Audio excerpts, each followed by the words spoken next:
Hi, good evening, everyone. Thank you for joining us today on Endowus Live. Today we have a very esteemed guest with us today. So it's Kelvin from Kelvin Learns Investing. So Hi Kelvin, why not you guys. just make an introduction? Oh, okay. Hi guys. Welcome to the channel. If you haven't subscribed to me, subscribe to me. So it's a pretty interesting collaboration that we have this time around. So we are both live on the Endowus YouTube channel as well as on the Kelvin Learns Investing YouTube channel, right? So for those of you who are already on Endowus Live, please go head over to the Kelvin Learns Investing YouTube channel and like and subscribe.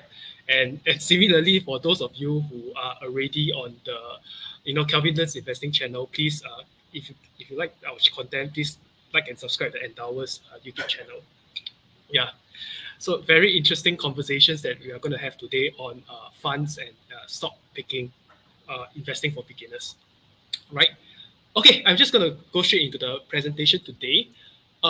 Just a disclaimer. I just want to share that the information and materials shared today is really for educational and informational purpose only. So please do not assume or feel that the information that we share are like financial advice given to you, because end of the day we don't know your individual financial circumstances, and it's hard for us to really give you we are just speaking in general. So yeah, just treat it as educational and informational purpose only. Okay, so we are trying to make this as interactive and helpful as possible for the guests, for you today. So please leave your questions on Slido. We are keeping a check on YouTube chat as well. Say hello, good evening, whatever, on YouTube chat. But if you have questions, please go on to Slido. You are able to upvote your favorite questions. You're also able to participate in the polls. So yep, let's get on to the first poll, right? Really want to understand the guests that we have today on with us, both from Endowus as well as Kelvin Learns Investing. What kind of investor are you, right? Because today's title is about stock picking as well as funds investing. So, which category do you see yourself? Are you largely a stock picker? 50-50 between like choosing funds as well as stock picking, largely a fund investor, or are you, someone who is largely a passive fund investor? So, Calvin, where do you see yourself in this scale? I think I'm a stock picker. Um, I don't really go for funds, but I do know people who are not that experienced in investing. They'll prefer to go for funds because it's managed for them, right? So yeah, it depends on your experience and your risk tolerance, lah. Yeah. And maybe just a bit of context for those people who are not so familiar with you on Endowus, from Endowus. How is your investment experience like? My investing experience so right at the start I was gambling my money away or by Mm, doing day trading. So I lost a bit of money, not a bit I lost quite a lot of money. Then after that I moved on to dividend investing because it was somehow safer. Then after that I went on to index fund investing, and recently I went on to growth investing like Tesla and even crypto investing lah. So I did put some money in robo advisor, but it's not a huge amount. It's mainly to see how well the funds can perform. So right now that's my portfolio lah. Oh, okay, cool. I guess that's very interesting because I'm on the other end of the spectrum. So, for example, for me, I started just like you. I started off stock picking. I actually started off with dividend investing because I think Do back you lose 10. money? No, actually, I made a fair bit of money. So I was investing in REITs in 2010 onwards, and I guess the REITs were doing really, really well. Things like Capital Data Center REIT later on. So some the REITs did well back then. But I feel that, it's a bit arbitrary. Because I was from NUS Business School, learning about finance, and whatever I have, the analysis that I've done with the stock picks, it feels very arbitrary. The analysis made as well as the results that I see in terms of the stock returns don't always make sense, right? So a company which I analyze should do well, in the end may not do well. And those companies that I don't really analyze and I just make a gamble, it eventually may give very good returns. So I felt that it's not very scientific, right? So eventually, I decided to focus more on my career, focus more on other aspects of life. That's why I treat investing more as a means to an end rather than something that I derive pleasure in. So now Yeah. I'm really more of like a fund investor, and to that extent, I prefer passive funds. Mm. Yeah. Okay, cool. Then I guess there's a lot of replies from the audience, and it's like, oh, 50% of them are actually stock picker. So yeah, there's going to be a very interesting conversation that you have today. So yeah, let's maybe move on to the Okay. slides. Yeah. Okay, so I guess when it comes to stock picking, based on my own experience, there is a lot. The main idea that they want to achieve, right, is to really to buy, look at stock investing from a few angle, right. Firstly, you see that you assume that the markets are inefficient, right. What you see is that by analyzing companies or the markets and financial statements, you'll be able to identify mispricing within the market. Then eventually you will be able to choose the companies that are either too cheap, or and when the companies that you own are already overpriced, then you'll be able to sell it, right. So this is how you do uh, how you identify mispricing, and then you try to make a higher return from it, right. And of course, along the way, what you try to attain is to buy great companies cheap, because sometimes the stock market fluctuates very randomly sometimes, right. And you will try to set a target price for you to to invest in the company, or set a target price for you to sell when it reaches a certain target price, right. And I guess another thing that people tend to do is also to try to buy companies that they are familiar with. So that's what Warren Buffett normally advocate, right? So the more you understand of a business, the better the more likely you are going to invest. It's better for you to invest in it, and then more likely that you hold on and stay properly invested, right? And some of the common strategies that are being employed by investors is that they try to look at it from a fundamental analysis perspective, right? Which I just now talked briefly about, right? You look at things like current and historical P/E ratio of a company, how dividend payouts have increased or improved over a period of time, price to book ratio, especially if you were to invest in something like a REIT, right? Or even doing certain level of like financial modeling when there's like a big M&A transaction going on, right? So these are the approach to fundamental analysis, and the challenge and or the limitation to that is that it's not so straightforward, right? Because different industries have different ways of looking at things like P/E ratio or even dividend payouts.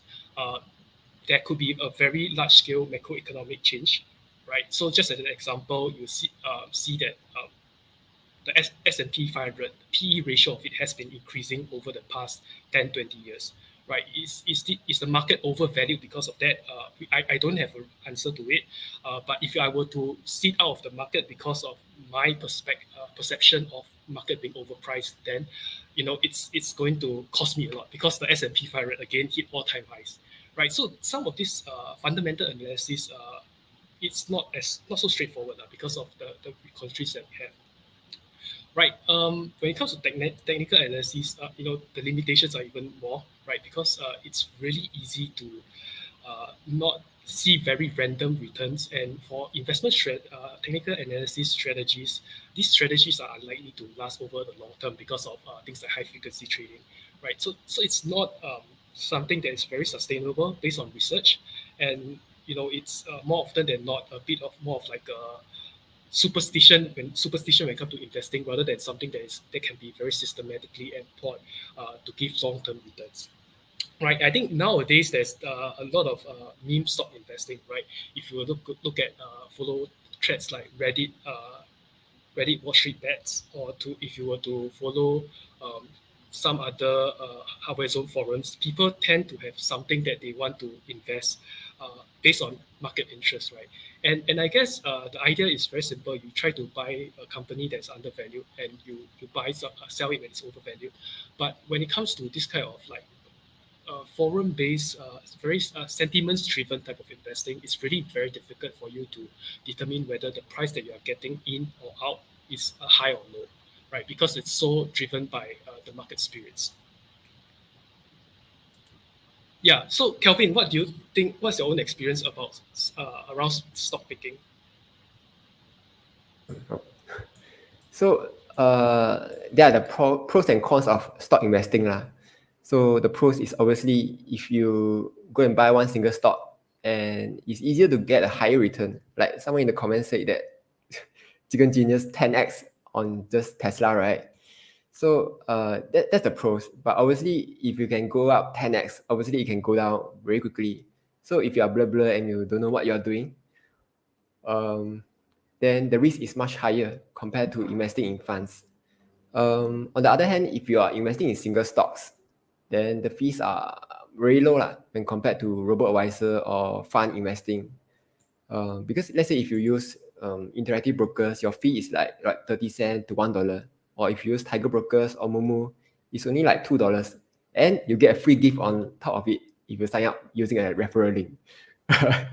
Then on the other hand, if you invest using ETF, the fees are generally lower, like 0.5%.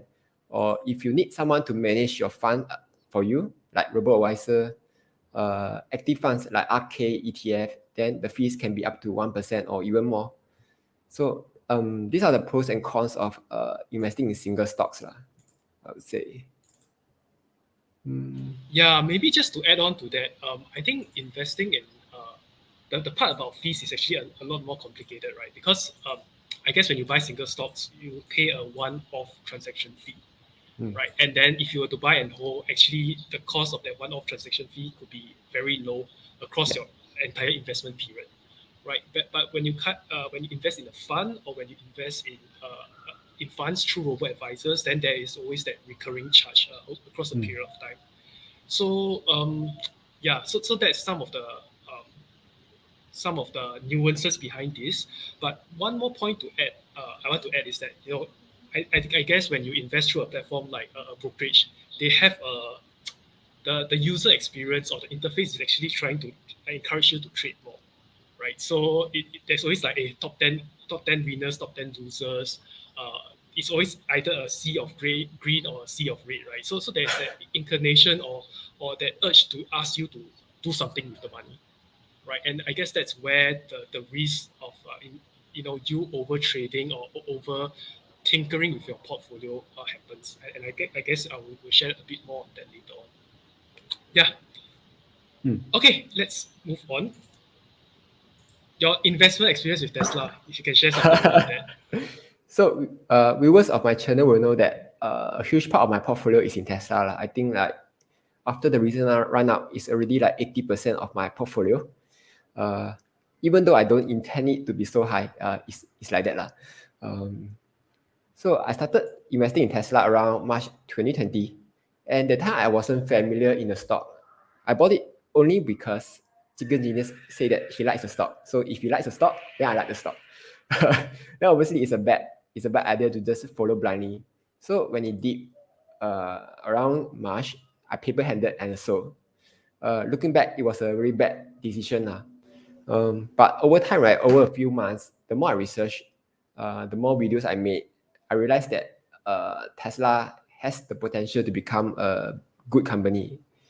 So the bigger conviction that I had, the more money that I pour into Tesla. But I'm not telling you to invest in Tesla. I'm just telling you my own experience lah. Then what I realized was that if you are a noob investor like me lah, and you are new to investing, you actually don't really have to go in deep into the financials. Like you don't have to see how much they are earning specifically, or what are the debt levels specifically. You only need to know like they are earning more money every year. Their debt level is consistent. Their cash flow is increasing. These are the things to take note of when you are looking in the financials of the company lah. Just the basic stuff lah. Don't have to go too advanced into it. Because I don't go look at all those stuff lah.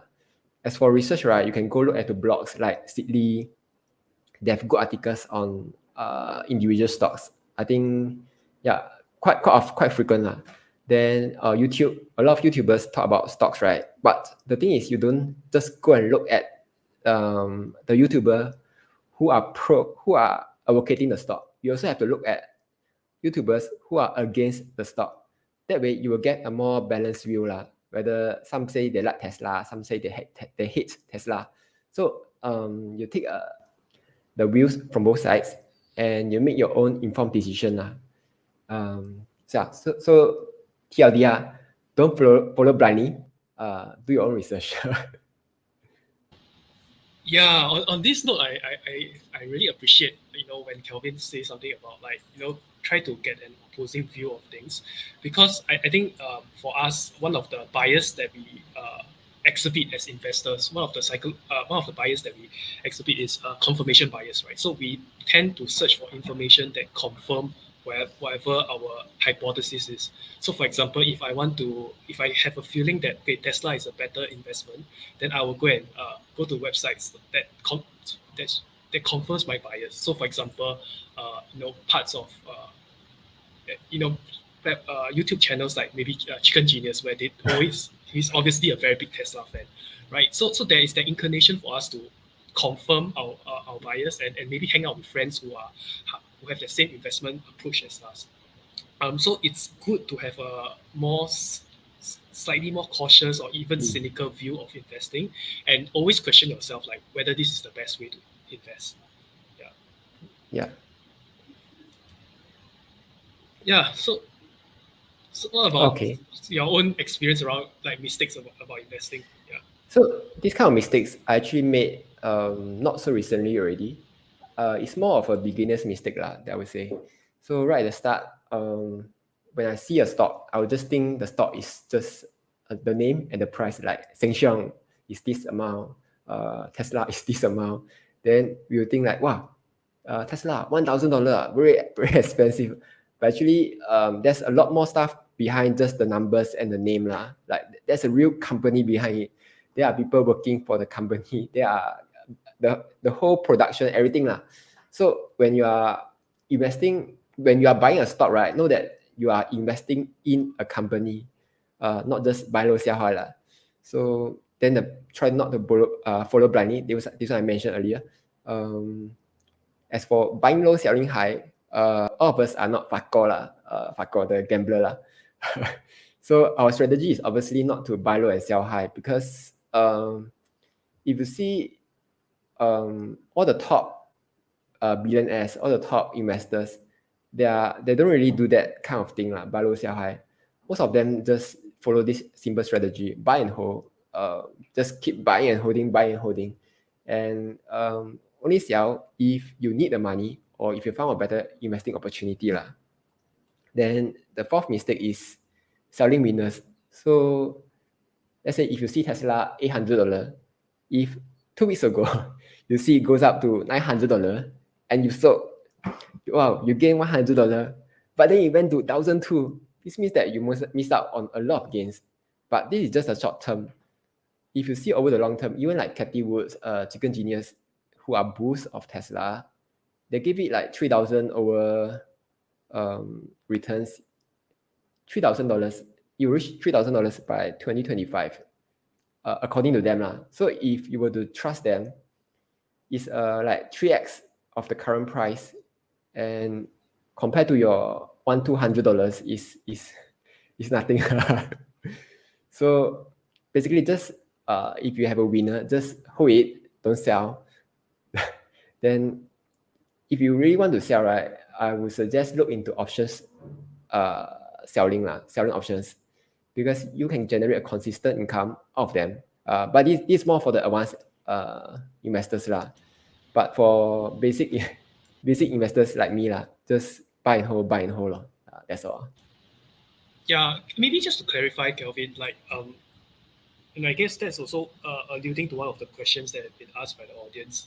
Do you actually derive pleasure when it comes to, like, picking singles, like picking the right companies, or the right companies to invest in, or you are more concerned about getting the returns? So, for example, if your experience on very good returns is funds, for example, then would you just stick to funds investing? Mm, I think for me, I'm basically a noob in investing lah. So I don't really pick funds. I mean, I don't really choose any new investments. I'll just stick to whatever I know. Like let's say if I'm only know Tesla, then I'll just stick to Tesla all day long until I see someone else mention something new. Then I will only try to research, uh, and but it's not an overnight thing. I will research over a few weeks, over a few months. Then I will only start to think about investing into that company. But so far, this hasn't happened to me yet because I don't really like to. I don't really like new stuff lah. I'll just stick to whatever I know. Yeah. Okay, cool, cool. Oh, by the way, I just want to point out one strategy, right, about buying and holding. This is what the billionaires use. A while ago, I saw this video. It's about it's by Andre Jig lah, if you know. He talks about this strategy called buy, borrow, and die. Basically, that's how billionaires avoid taxes. So if let's say we don't have that problem in Singapore because if we sell Tesla, we got $1 million. The IRS won't come and say, hey, you owe me 20-30%. But in but in US, right, if you sell, right, their IRS will come after them and like, oh, you have to pay your gains. So you're basically losing like 20 over percent on whatever gains that you have. So for the billionaires, right, they don't sell their assets. Instead, they borrow against their assets. Like let's say I use a collateral backed loan. Uh, that way, the interest is only like 1 to 2% or even lower than that. So they use it to buy whatever they want, to finance their lifestyle, to buy new stocks. Then because they don't touch their assets, right? The assets will keep growing. And the best thing is they don't have to pay taxes by not selling. They only have to pay like 1-2% interest on their loans, and they just have to pay back the loans. So that's how they avoid paying taxes. Then in the final step, right, they die. And then they pass on the entire asset over to their next of kin. So that's how generational wealth is created lah. Buy, borrow, and die. So yeah, interesting stuff. Yeah, interesting. I guess really that I mean I'll share a bit more on this later on. I guess the point is, cash is trash.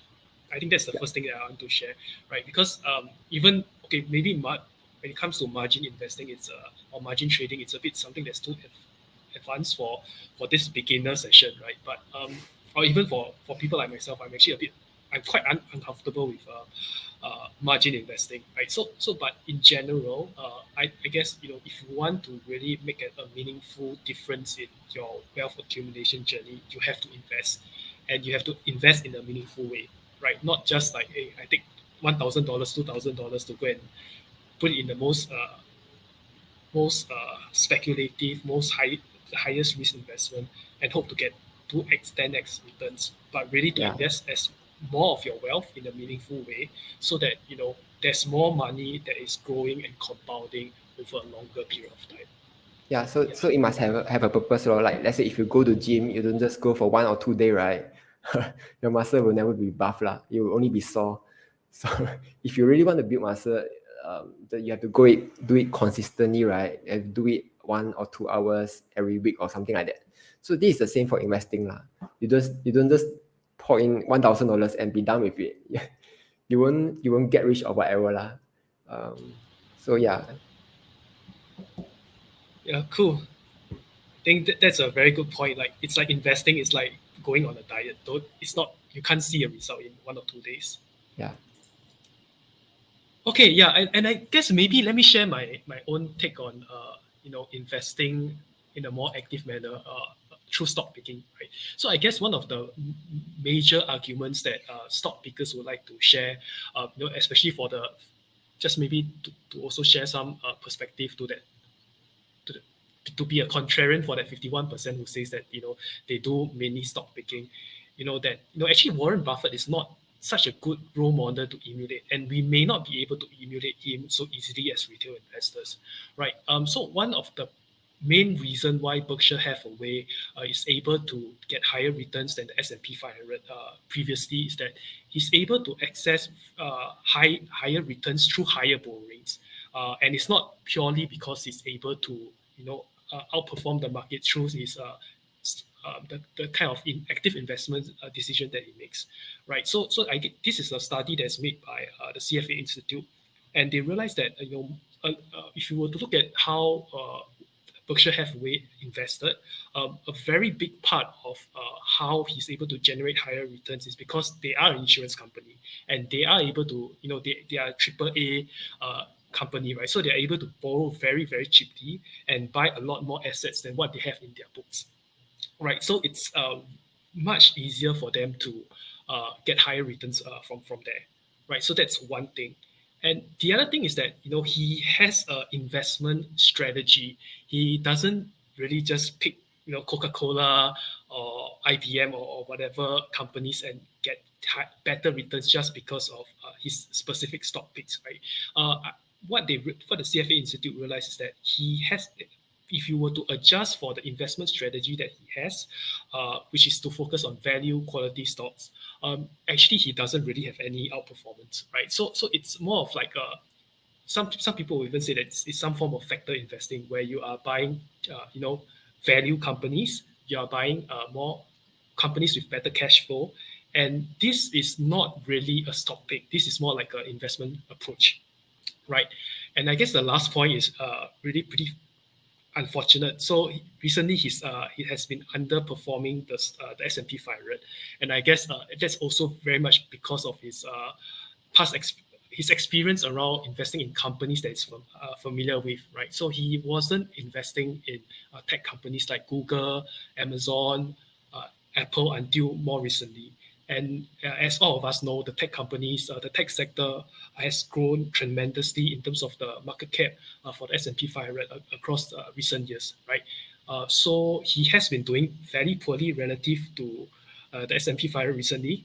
And what he has also been doing is that he has been doing share buyback, and normally what share buyback implies is that they realize is that they are unable to deploy their cash effectively to get higher returns, so they rather just invest in their own company, and it's a sign that basically the Warren Buffett team has run out of investment ideas.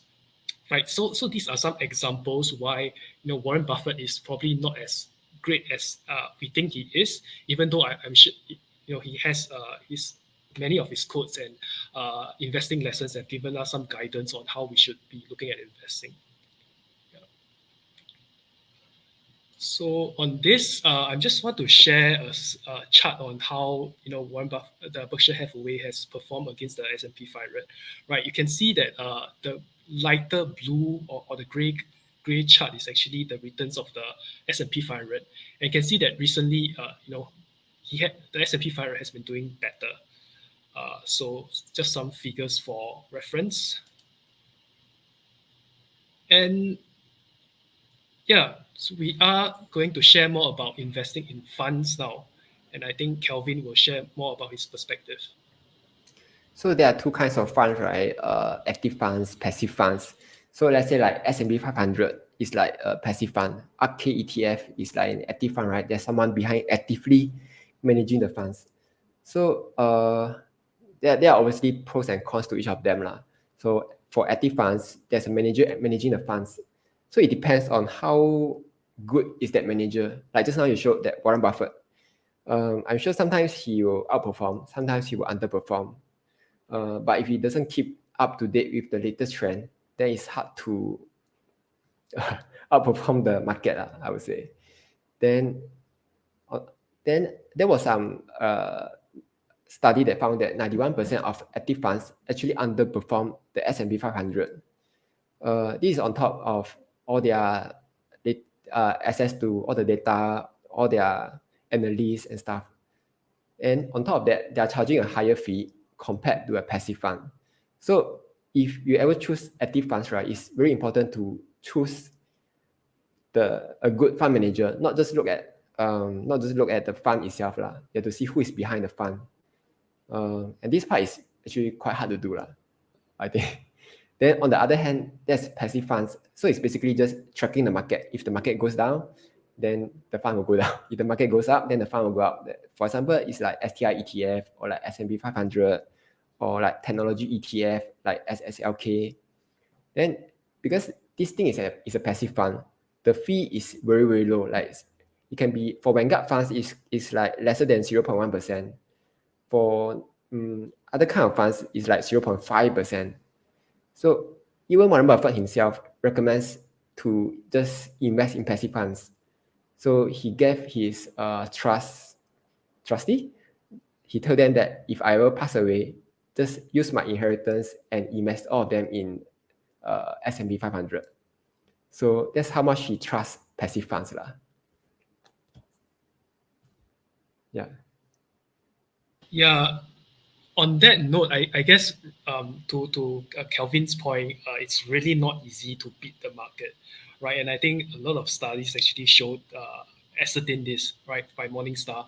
And for example, when you look at a longer investment period of 5 years, actually only 26% of the funds manage to uh, beat the market, right, and remain in the top quartile.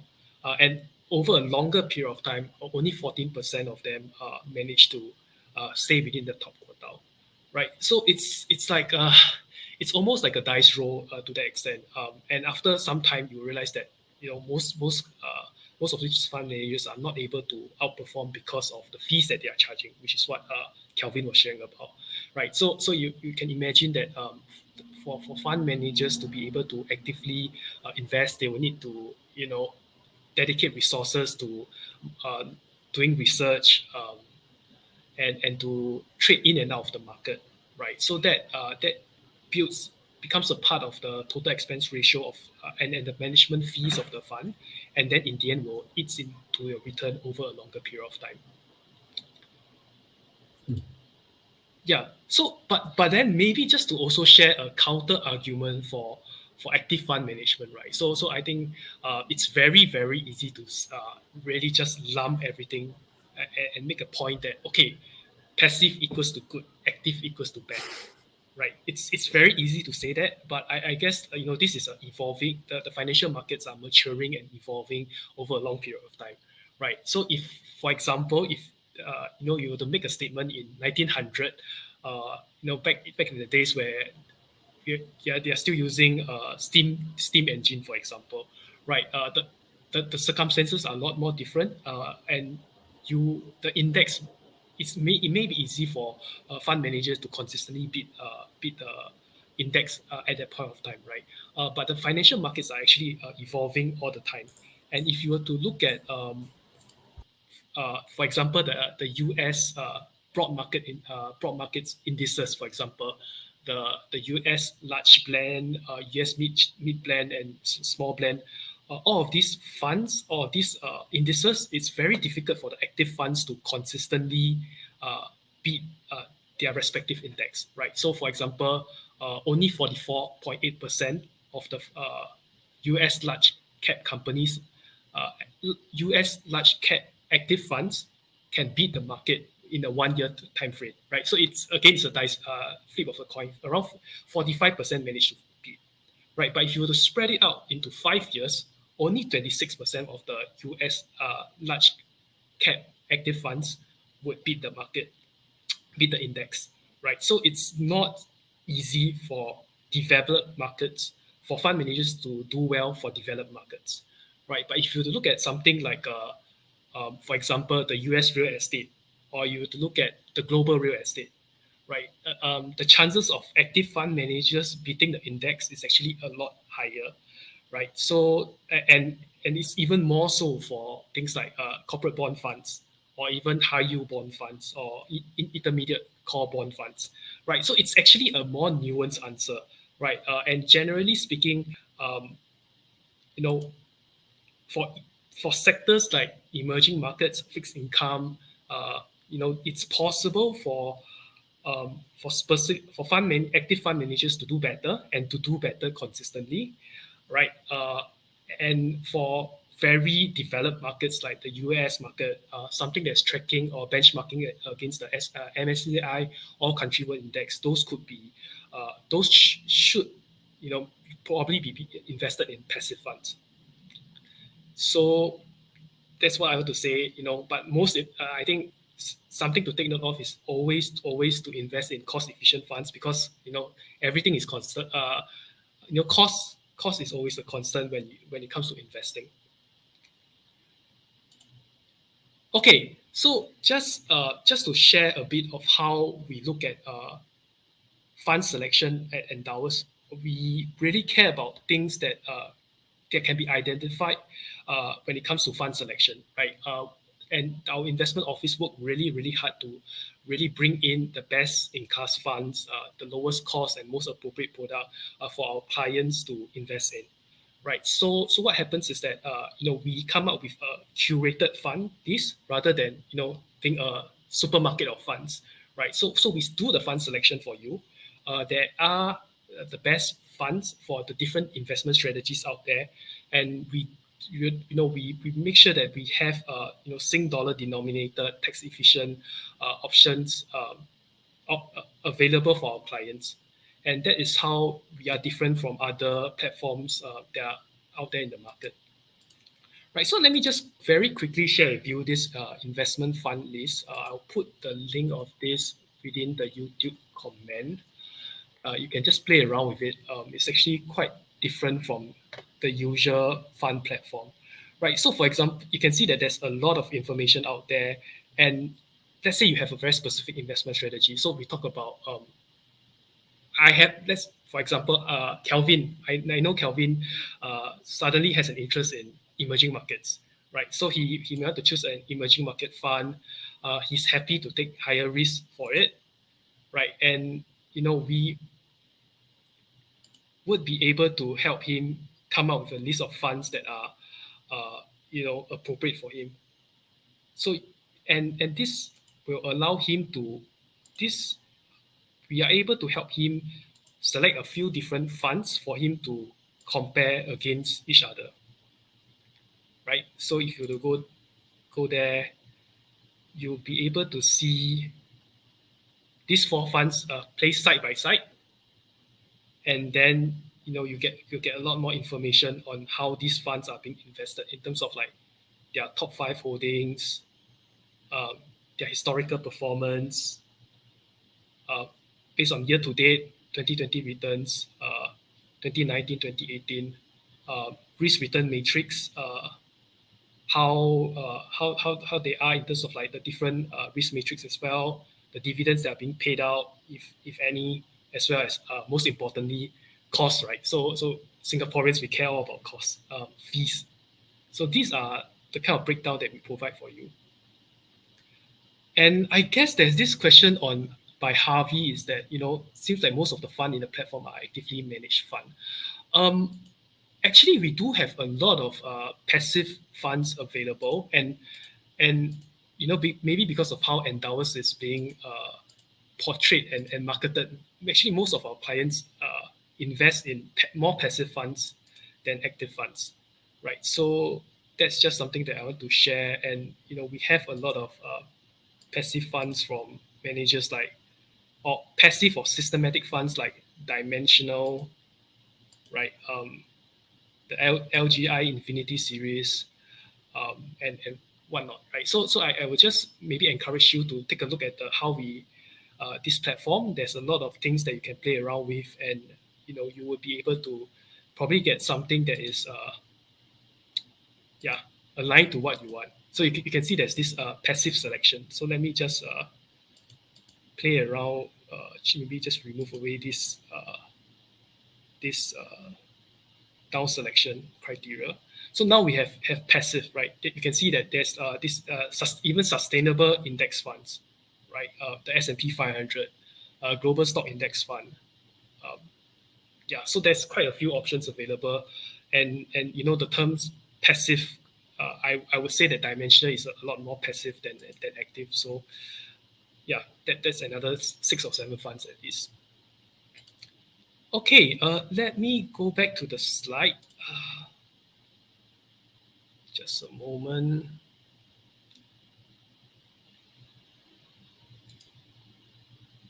Okay, how do you choose the right funds for yourself? I think most importantly is really to understand what you want in terms of your investment strategy, right? So the type of exposure that you want to get, right? So if for example you want to invest in China tech because you think that China tech technology will do very well, then you would choose an appropriate benchmark for it or an index that is trying to beat. Uh, then you also have to understand your investment horizon, right? Because you know something like China tech or maybe even tech in general will not be able to give you very good give you more consistent return over a short investment period like 6 months or a year, right? So these are some considerations of your own personal finances as well as your own exposure that you want to get before you get started on investing. And then the next thing you want to look out for is whether to do it passively or actively, right? So if you were to choose a index tracking fund or a passive fund, then you need to see how well it's tracking the index in terms of the tracking error, whether TER is lowest, and need to look at things like whether there's if you are buying a ETF, then whether there's sufficient liquidity for the fund, whether the fund is domiciled in a tax efficient manner, right? When it comes to active investing, then you need to have the confidence that the fund manager is able to uh, outperform. Has he or she outperformed before, and would he or she be able to outperform in the future? Right. I guess a lot of people they look at ARK investing and they have that assumption that okay, they have gotten great returns in the past, and they should be able to do well in the future. But some of the actions that the team has made over the recent times have actually drawn some doubt about it, right? So it's not so straightforward, and yeah, it's quite important to analyze and have an understanding of the funds before you uh, really start investing in it. And I guess yeah, when it comes to passive investing, right? I think maybe for some of the stock pickers out there, it seems like just buy S&P 500, very easy for us to get that kind of market returns, right? But end of the day, it's not so. It's in practice, it's not so easy, right? If you will look at this figure provided by JP Morgan Asset Management in September 2021, the average investor between the period of 2001 to 2020, most of them actually just get 2.9% return compared to you know even a more measured portfolio of 40% equities, 60% bonds, 5.9%, right? People don't actually do as well as the market return. And a lot of it is because of some poor investment poor investment behavior. And I guess for beginner investors, it's very important to be very self-aware and mindful of these investment mistakes because they will really set you back. And it's not so much about whether you are a stock picker or whether you are a fund investor, but more so of how you react to market volatility and your own fear of losing money. Yeah, so on this note, right, I just want to really take a step back and address some of the concerns that we may have when it comes to, uh, you know, investing well, right? I think largely speaking, Kelvin and I, we both agree on uh, some of these challenges that we have when it comes to investing well for beginners, right? I guess learning to start to investing consistently. This is one of the challenges. Staying invested is also another challenge, right? Sometimes you like what Kelvin said. You paper hands. You see the market tank. You want to get out of the market, right? And choosing the right investments is also very difficult, right? Over at the YouTube chat, I see that there's a lot of discussion around whether Tesla is overhyped or not, right? I guess that it's sometimes it get very like investing is like a religion, right? Sometimes people get very very have very very strong beliefs, and for beginners it can be very intimidating given the very disparate views of the markets that more seasoned investors may have, right? And then I think the last point is always something that even I myself sometimes face, right? Timing the markets, right? You try to buy low, sell high. You try to get out of the market when things seems to be going very badly. So these are all challenges that we face, right? And you can see, we always been feed by news we are fed news by the media agencies on how markets are at an all-time high, how there's always like uncertainty around the Fed rates and whatnot, right? And this will eventually make us, behave poorly as investors, right? So for people who have not even started, you would not have invested or would not have started investing. For people who are, choosing investments, you might be underperforming the market because you just go in and out very quickly, right? So these are some of the things that we face as a challenge as an investor, and we have to be very mindful that whatever investment method or investment platform that we use, are they helping us with the right investment behavior, or are they not, right? So on this point, it's not difficult for us to be able to do well in the markets.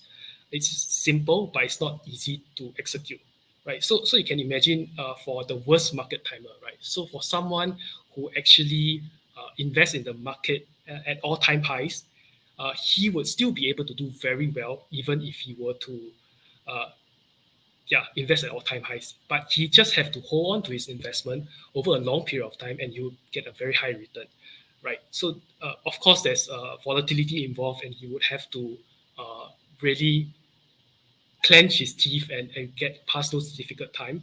But the long-term return is actually very decent, right? So, for example, someone who invested in during the oil crisis in 1973, bought at the high during the Black Monday in the 1980s, bought into the market just before the dot-com crash, just before the subprime mortgage crisis, just before COVID. If you were to buy and hold throughout this entire period, right?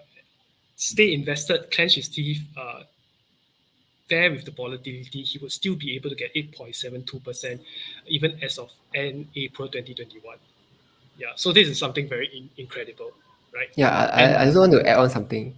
yeah, From around 2000 to around 2015, there's a something called the lost decade lah, where they don't get any returns if they just hold on for 20 years, around there, plus minus. So the trick is actually to not just buy and hold, but also to dollar cost average.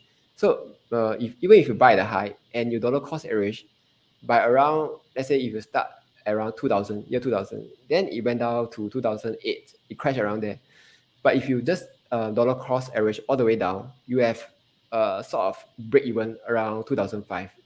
So yeah, the trick is also to just invest consistently lor, and keep dumping money in, even if the market goes down, just keep buying in the stock that you want, and you recover much faster compared to everyone else lah.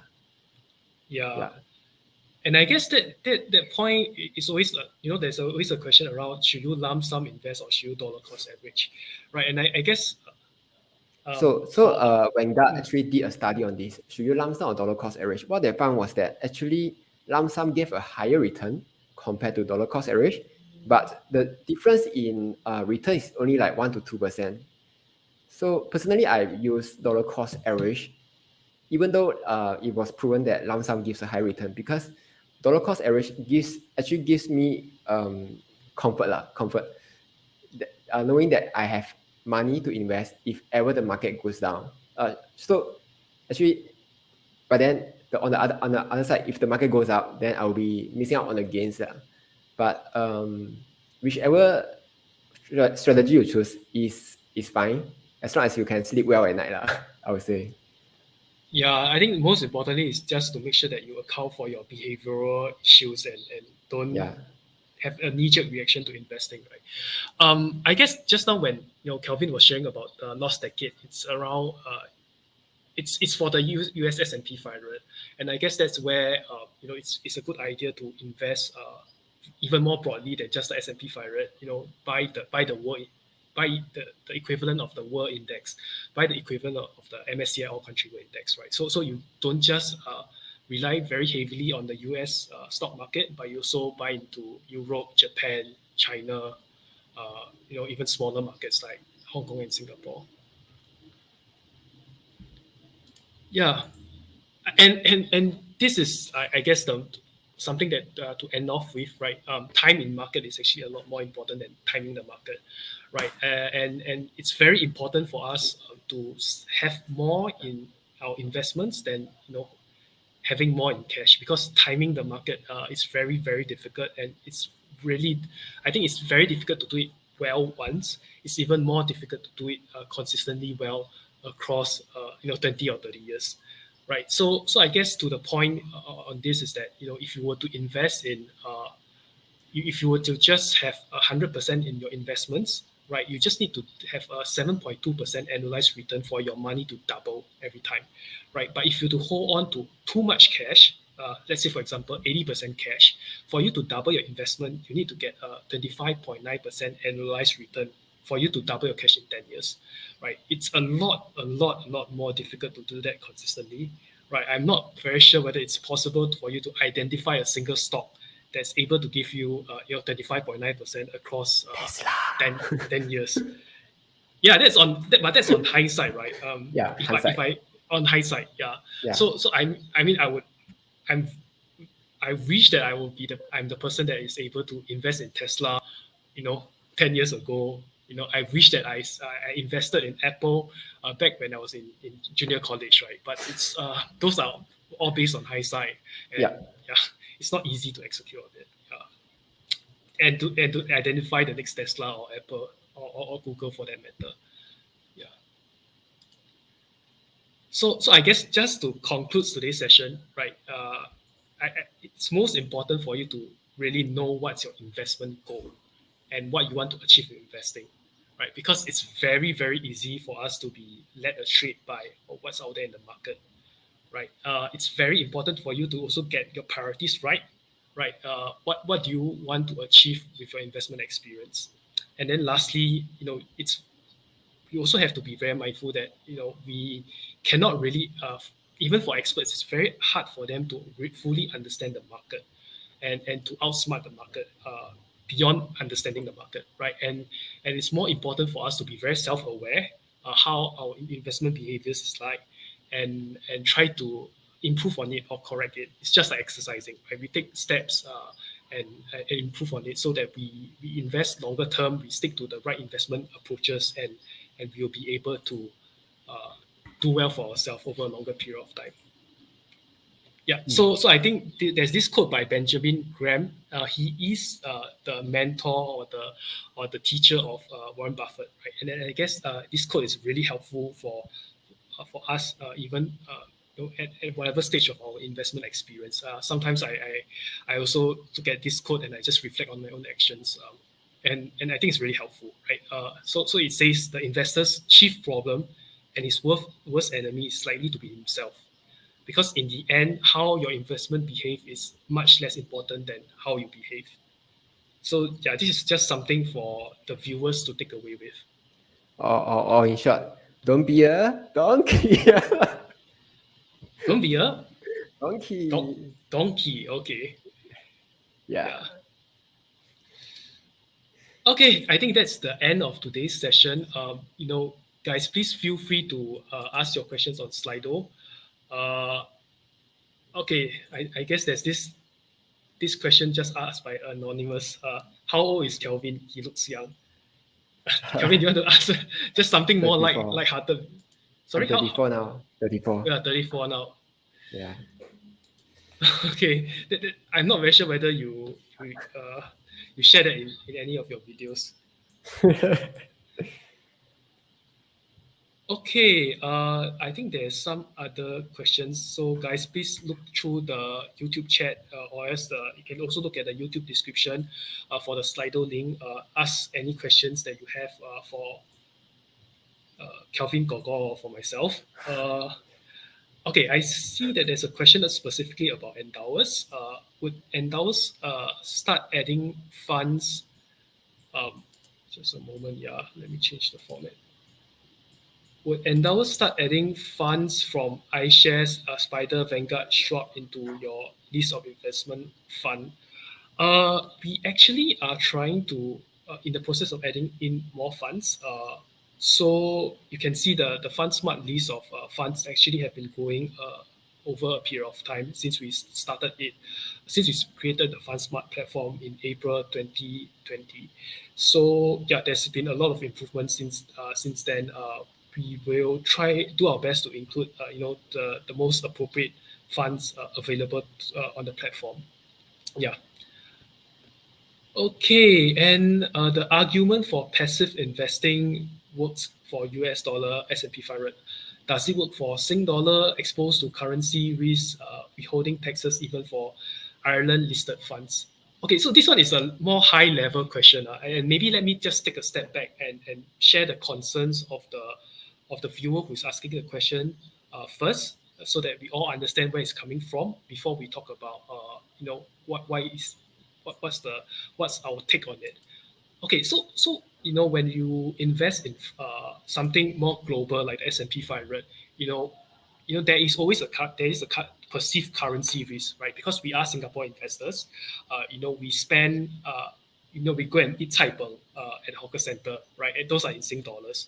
A lot of our spendings are in local currency, right? And there is a perceived risk that if we were to invest in foreign currency, then what if one day Sing dollar appreciate a lot more than USD, right? Would that lead to our real investment value dropping a lot more than the gains that we have from the S&P 500, right? So that's the perceived currency risk that we have when it comes to investing.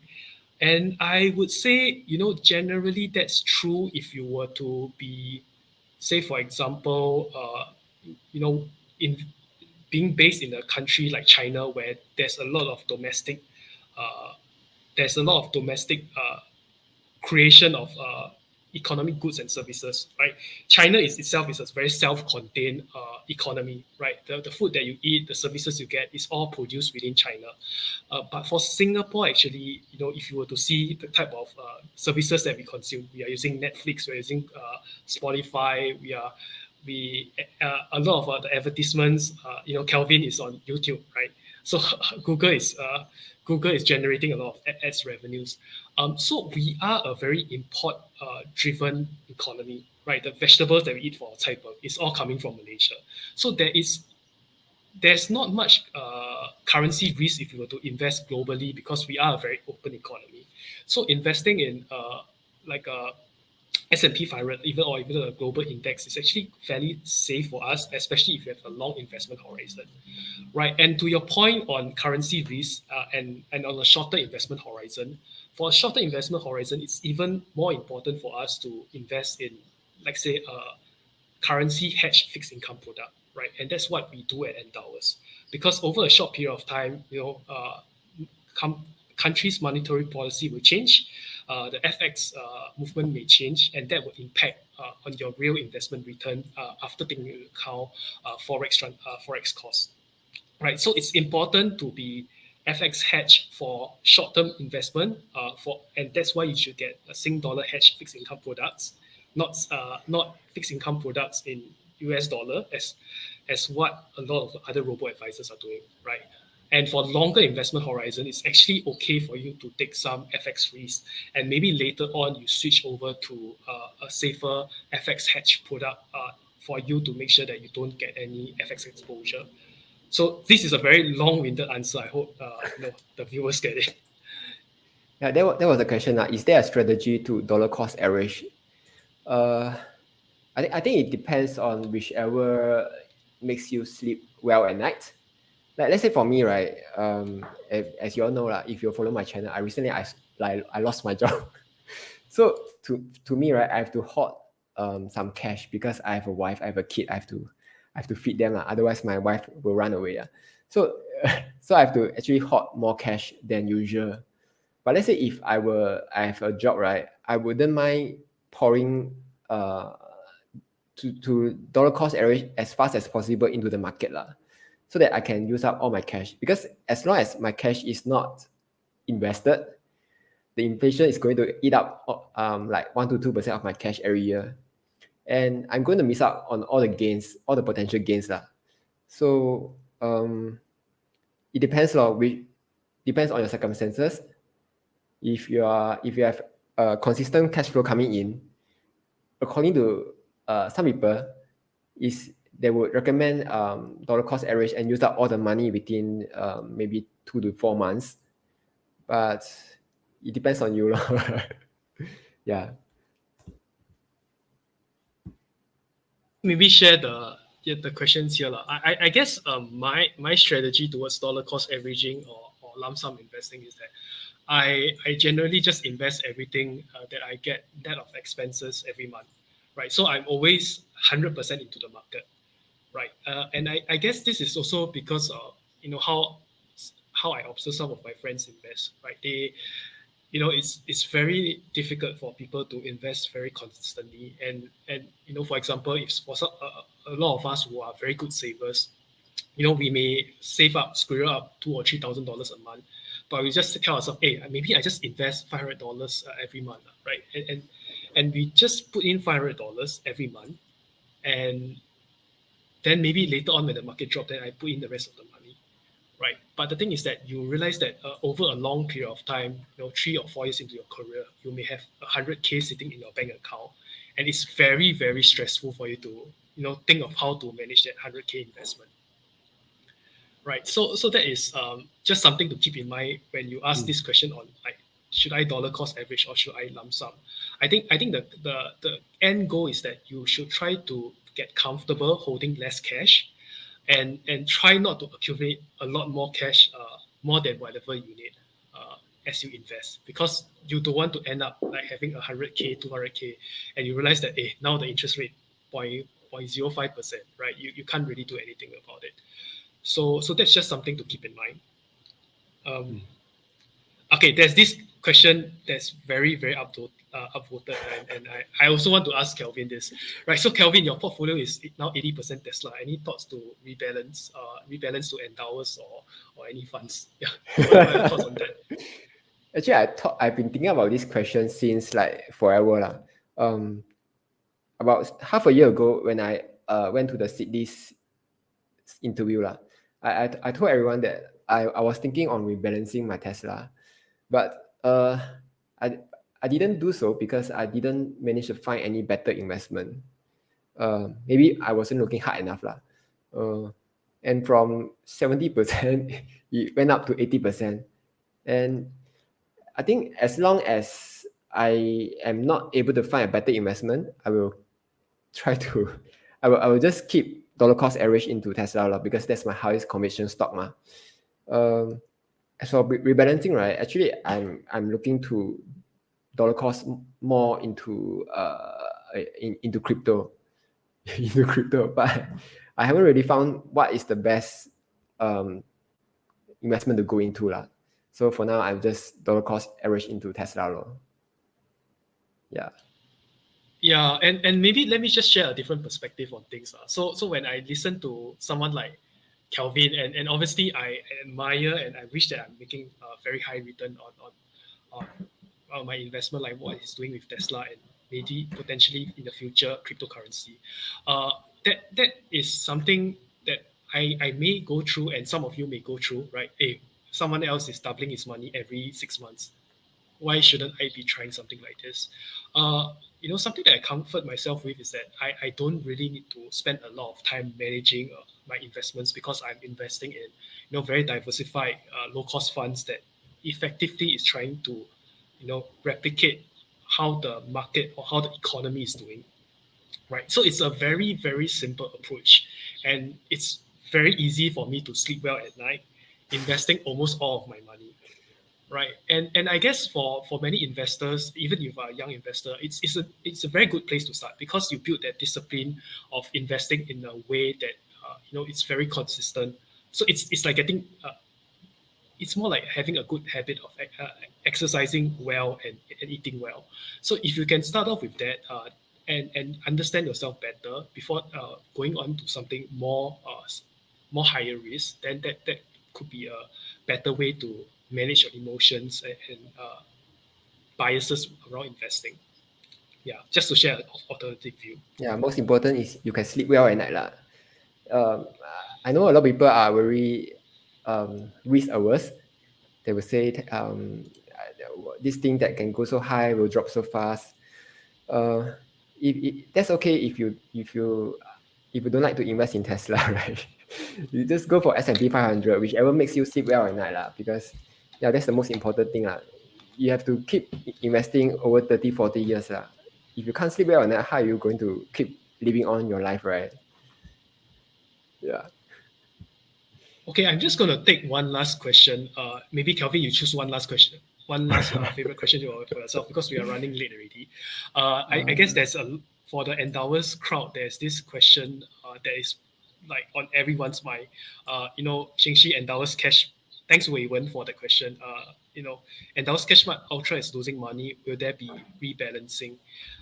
So yeah, we acknowledge and understand that there's a lot more volatility with Cashmart Ultra recently, and that's because of the China debt issue, right? So if you are following the news, you would realize that there's quite a few Chinese real estate companies that are facing debt stress because of whatever that's happening over a broader macroeconomic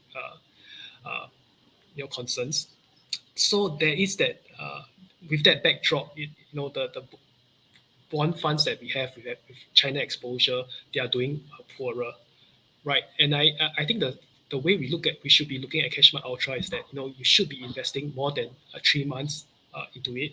And if you were to do anything to sell some of these riskier funds when they are doing poorer, and to shift it to something that's safer, then we are effectively realizing our losses, right? So I guess the answer to you will be to you know to really consider whether you are sticking to your initial investment horizon and investment time frame and risk appetite, right? If it's still within your investment appetite and horizon, you should hold on to that investment and only liquidate the investment as and when you need it. And that's also how we try to manage your money for you by taking a longer term, deliberate view about it rather than some taking a knee-jerk reaction and trying to scramble and change the portfolio when something bad happened. Yeah, Okay, so I just want. it's buy low lah. It's buy low, sell high, not buy high, sell low, and confuse your enemies, right? And I want to I want to add on, right? Mm, Even if it goes down, the point of Cash Smart Ultra is to hold it for like a few months, like Shengxi say lah. If it goes down, right? If you don't need the money, don't don't go and sell it lah. Yeah, if you need the money, right? It's obviously the wrong portfolio to put your money in already. You should have choose the lower risk portfolio. That will be more appropriate, law. yeah, and that's why we give people three choices, right? Rather Yeah, than one choices. And yeah, I guess it's a good experience. Hopefully, not a very painful experience for our clients to reflect upon. So sorry to hear that you have been experiencing losses and are uneasy about it. But yeah, hopefully we will be better investors from this experience. Yeah. Your last question, Kelvin, from all of the questions that have been put up. Are you looking at Slido? I have nothing to say. Oh, okay. Why you Cool. look like that? That's not very nice. I think I also yeah. Yeah. Okay, I guess that's all for today's session. Thank you everyone for joining Kelvin and I. If you are from the Endowus channel, please check out Kelvin's channel. He has a lot of great content there. Yeah, um, do like and subscribe his channel. And if you're with the Kelvin channel, you are able to get a really different type of content with Endowus, right? So we have different fund management companies, partners, even personalities or thought leaders like the Work Salaryman, Sudan from Sydney, Timothy and Dinesh from Dollars and Cents, sharing personal finance tips and perspectives. So do check out our channel. We have a lot of great content. Thank you everyone. Have a great evening ahead. Bye bye. Bye. Bye.